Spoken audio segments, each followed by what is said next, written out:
Welcome to ICAN Queensland. I'm very lucky to be the Regional Manager for Queensland. In Queensland, ICAN employs 8 people, and we're currently interviewing to employ more. Out of the 8, 6 are proudly autistic. We've worked very hard to put this showcase together for you, and we'd like to thank the teachers and the students involved in the interviews. Sit back, relax, and watch right to the end. Please have a look at our booth also, and reach out if you need any information. Talk to you soon. Hello, my name's Paula Good. I'm Head of Special Education Services at Caboolture State High School. I'm Ash Altman. I'm the Head of Special Education Services, although my position is the Head of Learning Connections at Pine Rivers State High School. Louise Fraser, a teacher at Redcliffe State High School, but for the last year or so I was acting Head of Special Education Services.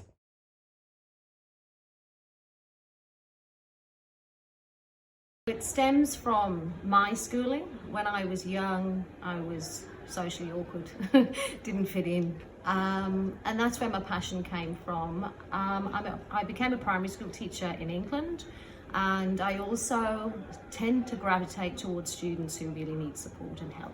That's academically and socially, so that's where my passion is. I grew up in a household chock full of ASD, and so from a very young age, and also extended family members with various disabilities.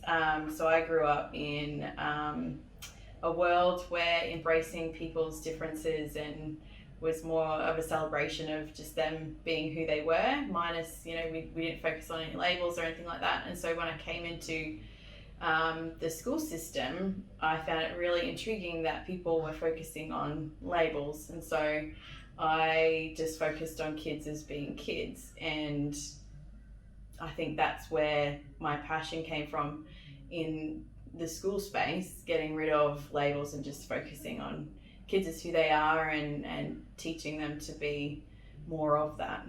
I think it's only been a bit of a spark in the last couple of years, and finding a place for school right now where I'm at and what that means for this school.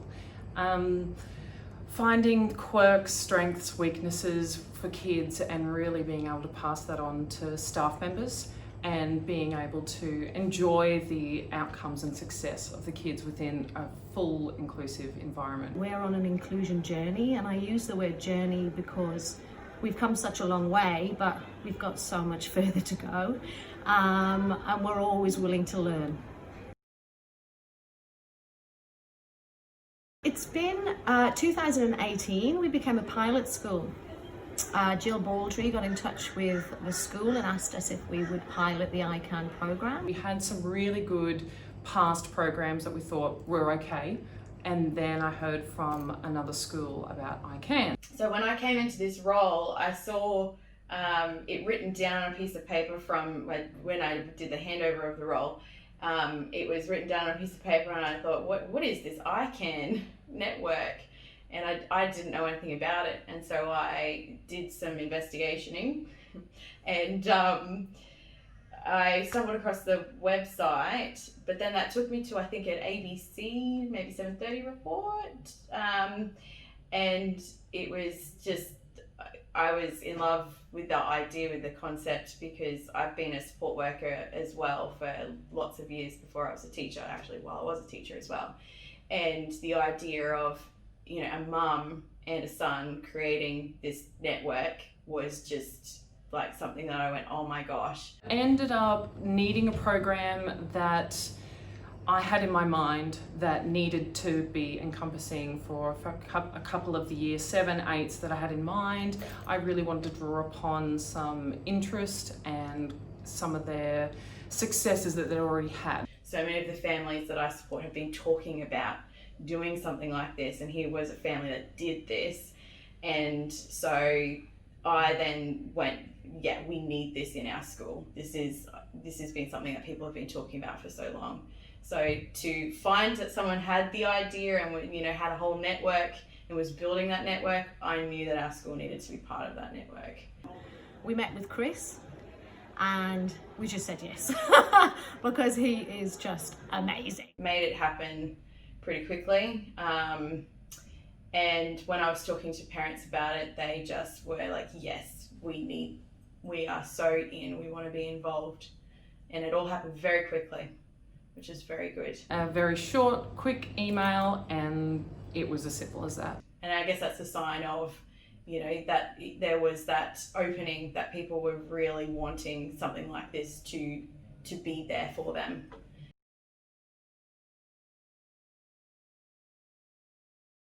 Oh, yes. Absolutely. Without a doubt. Without a doubt. We've been running this program for 2 years, and we will continue to run this program. I've been teaching within state schools for about 13 years now, and I've never seen a program like this. Not in such a short amount of time to deliver such an amazing outcome.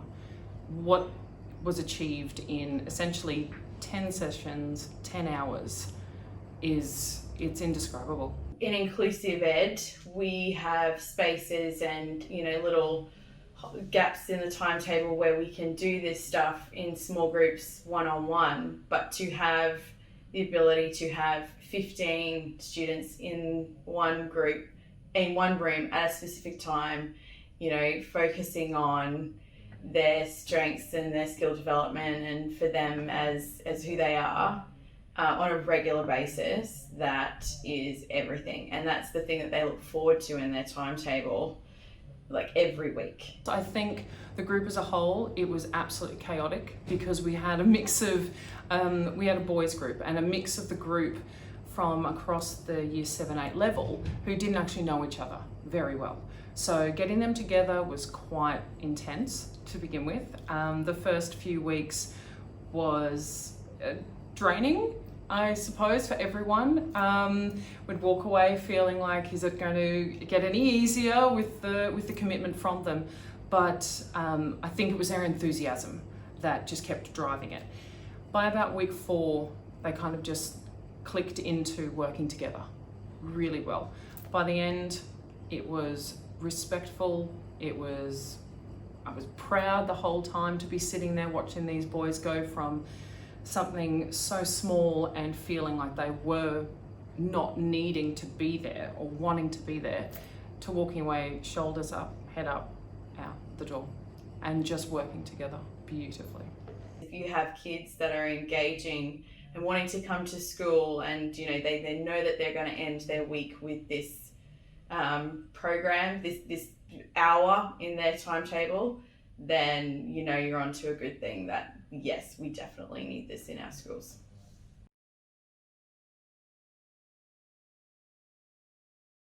We have students and parents moving into catchment at Caboolture State High School. They want to be part of our diverse learners hub, and they know we run ICAN. Everything was given to me. I just changed it to suit the school, to the kids. All I had to do was click send.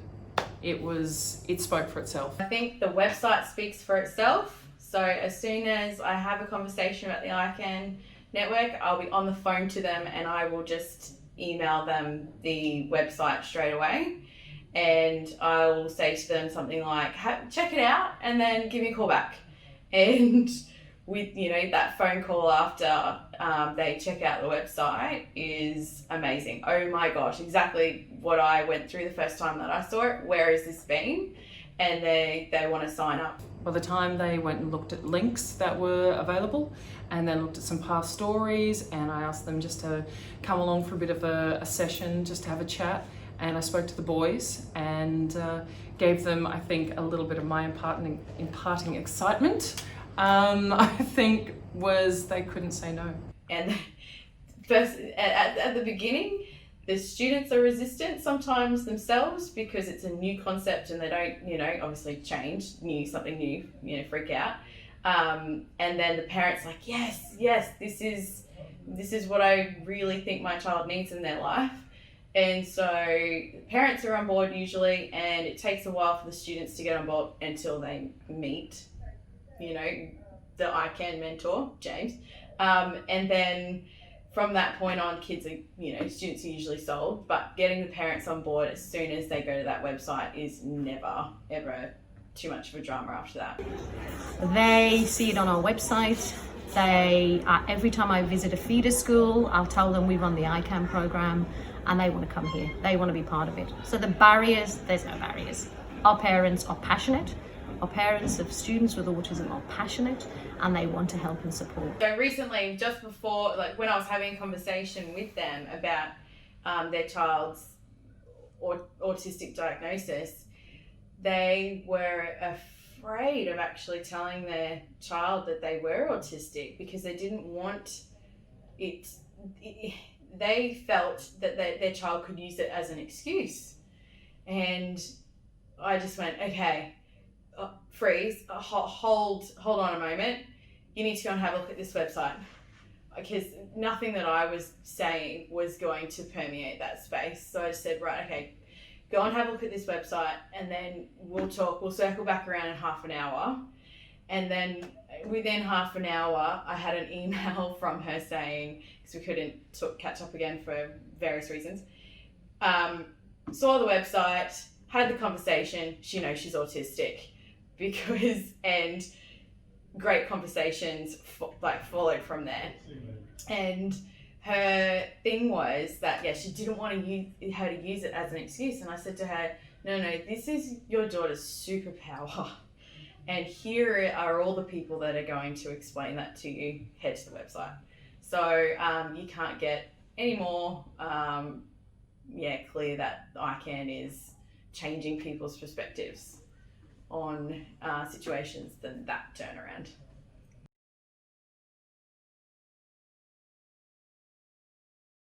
Choosing who would actually participate, finding the group that would work, who would benefit, who would then also be needing to do this. I had 80 kids or so to choose from. One of the barriers, I think it only happened, and I think until they heard you talk, James, until you actually came and talked to all the staff in one room about your journey. And I think the way that you did your ICAN talk as the PD for all the staff, until that moment, the staff thought that this was just another program where we're segregating, kids with disabilities, and this is what they're going to be doing, and this is, and there were a few comments around that kind of thing, around, it's a program for autistic people, and why can't it be for kids who have this disability or this medical condition or whatever? Why does it have to be a personal development program for just autistic people? Like, why can't so and so join? And I think when all of the staff knew from your personal perspective of that the autistic journey is so different and so unique to other disabilities and medical conditions and whatever, I think that's when people understood that and that this is going to be okay, and that those conversations just stopped happening. It was like, okay, oh awesome, they're going to see James, cool. They're going to go learn about their brain, cool, off you go. So that was a barrier, but then when it was kind of unpacked a little bit more, it was not a barrier.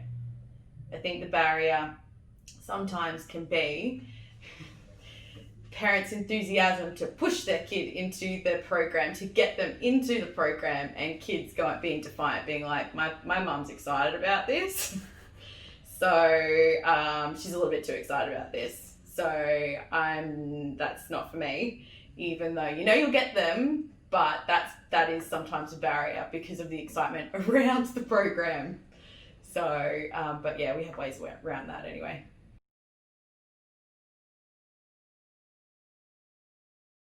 Oh my gosh, just 2? Everyone changed in one way, shape or form. The group collectively this year, ICAN has been everything for this group collectively for our phase 2 group, because this year a lot of our kids, our ICAN participants, they got their dream scenario, which was work from home, no one's going to disturb you, it's all going to be online at your own pace, and you can be, you know, playing video games and whatever, as long as you submit this. And, you know, they got what they absolutely wanted, and they got the conditions that helps them to thrive in some ways. And then they got pulled out from underneath them, and they had to come back to the coalface of teaching, back to, you know, the system that some of them, you know, some of the participants in the group talk about all the time hating. And so ICAN has been that supportive factor every week that, you know, they've been able to talk through their emotions, which has been really good.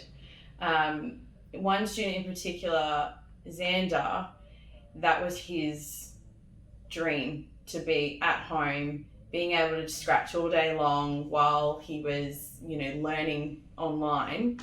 And then to come back into the school routine has been really difficult for him. And through conversations with ICAN, because he's receptive and listening the whole time, and he's picking up lots of conversations and lots of words that everyone else is using in the group that later on, days later, will come out of him, because he's sitting there listening to the conversations, even though he's not participating in the conversations. But they come out in later conversations one-on-one with me. And that is so important for someone like Xander, who's trying to transition back into the routine of being at school. Because even though he's not displaying that he is, you know, really enthusiastic and enjoying the process of being in the room and sharing thoughts and feelings and all that kind of stuff, it is actually really good for him, and he knows it. And so because of his learning through the ICAN, he's just come to his own conclusions that some things aren't good for him. And I don't think he would have come to those conclusions if he didn't have the conversations that are occurring in the ICAN network for him. And that's huge, because he's owning, you know, his journey this year, and he's owning the things that have been good for him and the things that have been bad for him, which is really good. And yeah, I'm not too sure if he could have made that progression in, how long has it been? 6 months since he went back, you know, since the lockdown, and then, you know, whatever. I think that ordinarily would have taken Xander years to go through, but the routine of every week unpacking feelings around the autistic brain has been incredible. A couple of the boys, quite opposite with each other. A very, very quiet, reserved boy would come to school. He was grade 7 this year, would come into school so nervous, so withdrawn, so internally agonizing over just walking through a corridor, would pick at his nails and just would not even say hello to anyone. Caring boy inside, you could see it. We just had to draw that out of him. On just being able to speak up once would be amazing. He would come in, he even had to have support of the chaplain to come into the sessions each week. And through those sessions, I can't remember the exact point, but he just, by the last session, he was able to share good news. Didn't quite get to shout outs all the time, but he was walking through the door, head up high. And it's just incredible to see that one. Another one has been Jules. She obviously, coming in, she experienced a lot of bullying. She's a very big personality. And she, very big personality with so much talent in terms of her expressive abilities.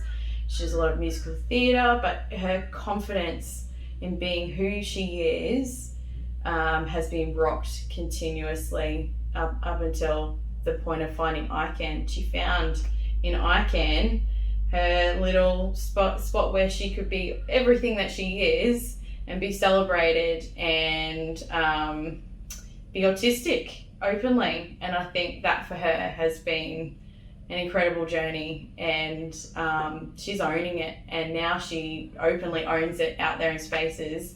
And the bullying that she was experiencing in the past, she's now viewing that as, well, you know, what's my learning in this moment?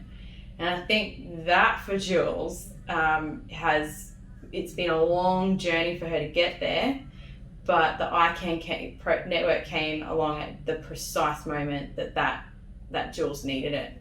And she got that space, and now she's headed into mentor territory. So she's come in from a kid who didn't have a lot of confidence around her autism to someone who is celebrating and then also mentoring others to celebrate their autism, and that has been a huge success. Okay, I'll start with Bailey. Now, Bailey is amazing. She's a girl with autism, and she believes she can. She started in the program in 2018, the pilot, as a little year 7, and she has grown from strength to strength. She performed at the Sunshine Coast. Oh, sorry. I went to see it with my daughter, and it was amazing. She performed at the Sunshine Coast Drama Festival. She put together a piece about girls with autism, and it was amazing. That was just fantastic, and without the program that wouldn't have happened. She believes now that she can. She's also training to be a mentor with James. She attends a session every week, and she wants to help. She sees what the program does, and she wants to do it too. She has such a passion to make girls with autism understand their disability, because she is so aware it is very different to boys with autism, and we need to get that word out there, and she's going to do that. She is, I believe in her. That's Bailey. Number 2, now Riley. He's amazing. He has graduated now. He decided after being in the program in year 8 in 2018, he wanted to be a film buff. So he made a movie, and he posted posters all over the school to tell everybody in Caboolture High School that he was showing his movie in the library. So I said to Riley, okay, Riley, we'll do this, we'll put the posters up, but just be prepared. You know, some teachers might be there. We didn't have enough room in the library. The school just made it to the library and watched his movie. It was just amazing. The other thing was, he performed at the Autism Hub. He showed his movie at the Autism Hub. A little story about Riley at graduation. His mum, I was there with him, and his mum circled the graduation to make sure he was okay. We had his mum on speed dial. He made it to graduation. The only problem was he wanted to get towards the microphone. The DJ microphone. So yeah, Bailey and Riley, oh my God, what can I say? Without the program, none of that would have happened.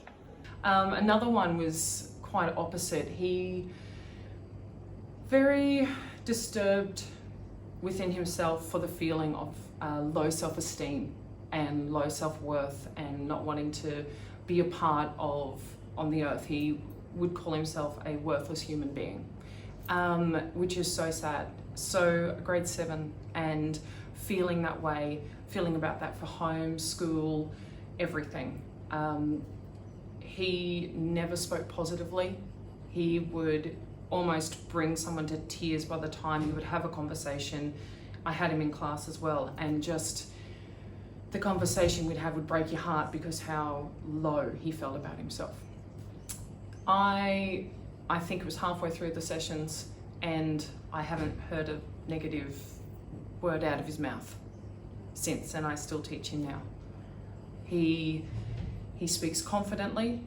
His shout out is to himself usually, me being me, and that's the biggest step. His mum phoned and said that he hadn't stopped talking about the group, and that he then catches up after school with them. He likes to try and walk home with them, but he doesn't always get to do that. So he is expanding that network, and he just feels good about himself.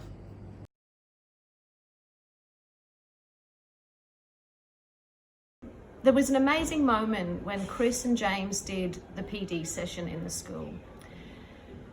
It was hilarious because Chris was late. He was running late, always late, he said. And all the staff were waiting, and they had that feeling, oh, here we go, another autistic PD. But he ran in, and oh my God, the room lit up. And they were like looking at this man running from the door. Sorry, I just had to come from Melbourne.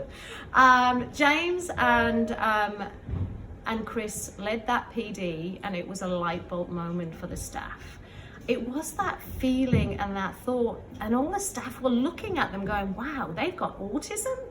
So they actually, doing that PD, they gave the staff the feeling they needed, the connectedness towards it, to say they can.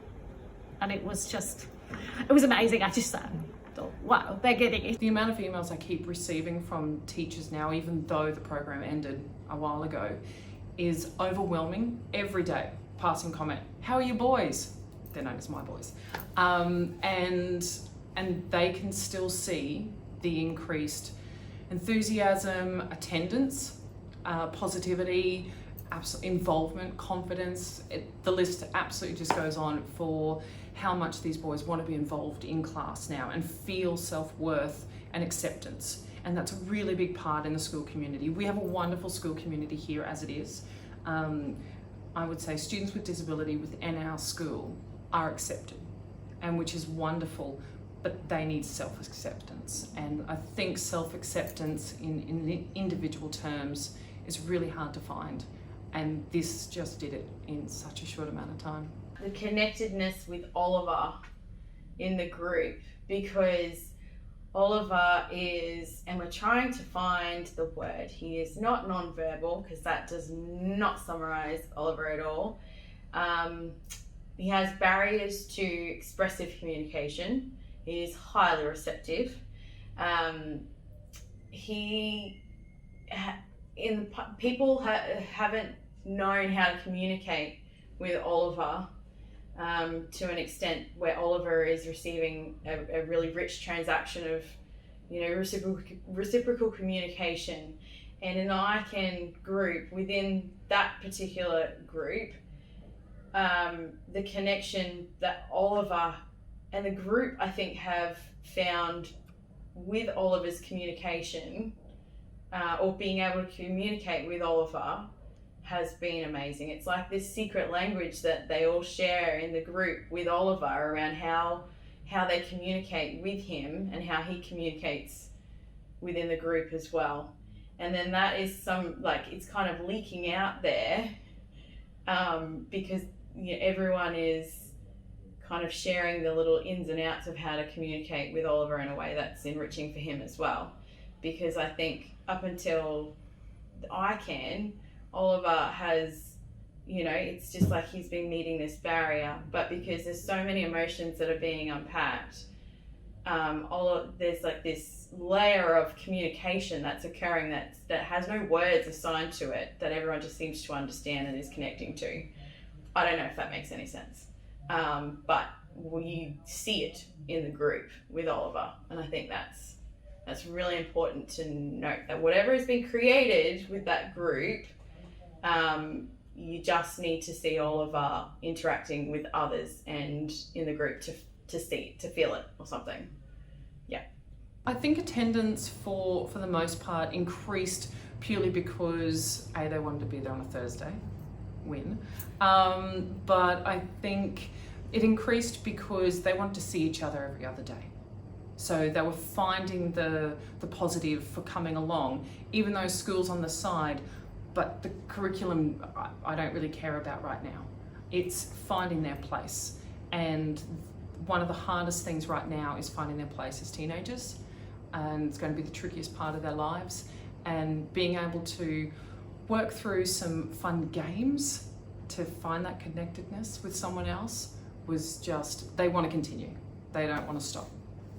It's really nice. To school, attendance skyrocketed.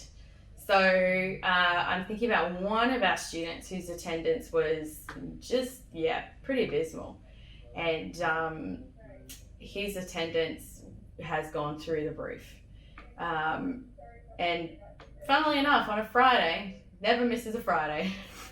So it would be incredibly rare if he did. The other one is engagement in the classroom. So there is one particular student I'm thinking about who is full of all the information and all the dates, figures, facts, all that kind of stuff. Prior to ICAN, he would just be in shutdown mode, like, and I don't know if this is an age thing, like he's getting older or whatever. He would be in that like kind of shutdown mode, like I have the knowledge. I don't need to prove that knowledge to you. It's within here. Whereas now he is more willing to share that knowledge verbally, which, you know, you can madly see teachers kind of writing down this knowledge. Oh, good, he's sharing it. This is great. Prior to ICAN, I don't think there was that level of communication that he was comfortable with. But now he is really comfortable with expressing his thoughts and opinions in a way that I don't think he was before. So that has added to his engagement and attendance at school, because he now, I think he feels he's got something to offer that people are listening to, because this is not, it's not a foreign thing for him to communicate that way anymore. So I think that's another huge success.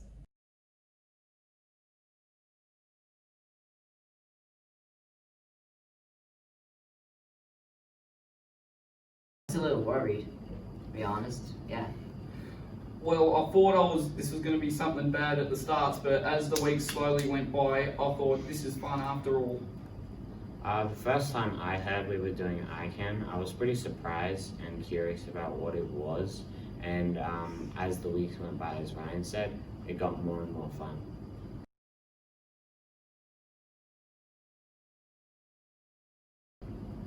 Some place for autistic kids to like have more help at like being in a group.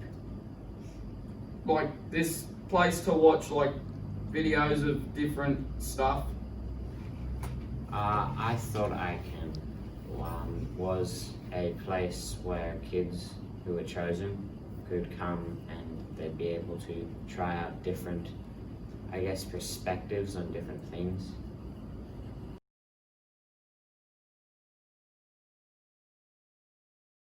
Surprised. He was not what I was expecting. Not that I mean like he was like under what I was expecting. He was more than what I expected. I mean, technically, Sam wasn't in the room. He just came, but I was a little worried. Yeah. So I was kind of surprised, like Ryan said, but as Sam first walked in, I was like, okay.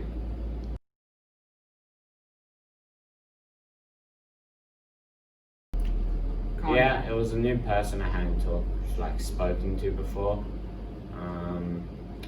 but I got to know her better, and she liked dinosaurs, and I also like dinosaurs, so yeah, we got on pretty well. I was a little worried. Again. Same here, I was kind of worried at first, but as I first got to know her, I was kind of feeling more comfortable.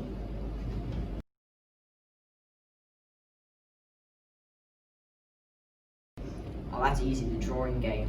Can you tell me about it? It's this game where someone has to draw on like a sheet of paper or something, and then someone has to go up and to the whiteboard, and then the person with the drawing has to show a whole bunch of people in the group the drawing, and they've got to like give hints of what to draw. My favourite game was called the Jenga game, where we write like a different kind of like dare or something to do, and you like put it like, it's kind of like the normal game Jenga, but you write something on it, and whatever the person picks out and whatever the words say on the thing, that's what you have to do. I liked the paper stacking tower game, which we did I think on the first week. It really showed how people view how the world is and what they do with pieces that they have.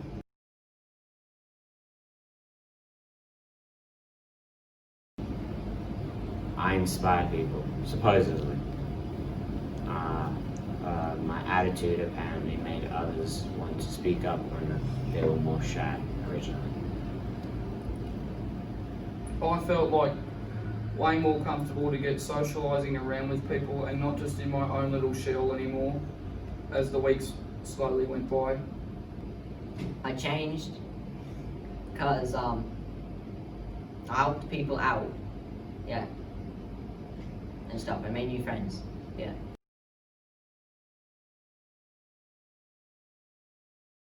Oh, definitely. I was I already confident. originally knew that I had autism before I participated, and I never viewed it as a weakness or something to be down about. I always thought it was cool that I got to think differently and uniquely from others. And from doing this program, I started to feel even more better about it. It felt more and more like something special.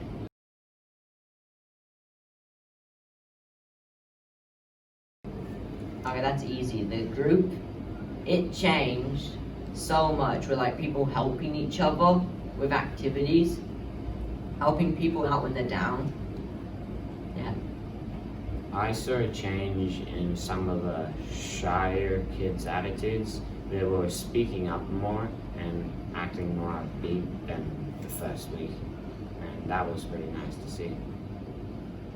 So kind of like Ryan said, like a lot of the shyer kids that didn't want to come out of their shell, like after the first part of the ICAN program went, once the second half came, they really started to like kind of speak up a little bit and come out of their shells a little bit.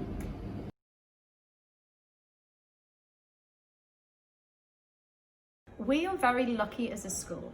Our principal, Fiona Free, is all about diversity and inclusion. So when I put my proposal forward for 2021, I wanted a Year 7 program, a Year 8 program, and after hearing Barry Carpenter, Dr. Barry Carpenter, at Quassel, I needed a girls group. And after reading his book as well, Girls with Autism, amazing. I decided that we needed a girls group, so I put my proposal forward. And I put it together with everything that I've said here, and my principal just said yes. So that she knows, she understands that this program is imperative. It's important and necessary for every student with autism to believe that they can. And the kids just love it. Mondays are awesome. They see James, they get in the room, they're there before the program starts. So we've got the principal's feedback, the students love it, the teachers see that they can. What more can I say? If you don't get booked in now, you'll miss out and you will be very sorry.